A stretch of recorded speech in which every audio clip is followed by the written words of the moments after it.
સરકાર દ્વારા કેબિનેટ બેઠકમાં ખેડૂતોના હિતમાં નિર્ણય લેવામાં આવ્યો। આ અંગે રાજ્ય સરકારના પ્રવક્તા મંત્રી ઋષિકેશ પટેલે કહ્યું કે ઉત્તર ગુજરાત અને સૌરાષ્ટ્રમાં ખેડૂતોને સિંચાઈ માટેના પાણીને લઈને નિર્ણય કરાયો છે।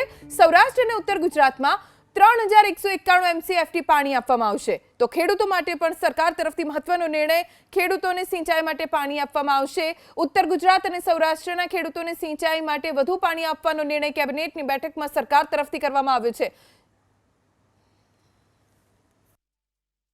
उत्तर गुजरात અને સૌરાષ્ટ્રના વિસ્તાર માટે સિંચાઈના પૂરક સિંચાઈના અર્થે પાણીની ફાળવણી અગાઉ આપણે જે કરતા હતા લગભગ 2191 MCFT કરતા હતા, જેથી કરી અને ખરીફ પાકો ચોમાસા પહેલાના ચોમાસુ પાકો માટે એ બચાવવાનું કામ અથવા તો વહેલી વાવણી થાય એના માટે આપણે આ ફાળવણી કરતા હતા। આ વખતે નર્મદા વિભાગ સાથે પરામર્શ કરી અને મુખ્યમંત્રી શ્રીએ લગભગ 2331 MCFT એટલે લગભગ 140 MCFT વધારાનું પાણી આપવા માટે ખેડૂતલક્ષી નિર્ણયો લીધો છે।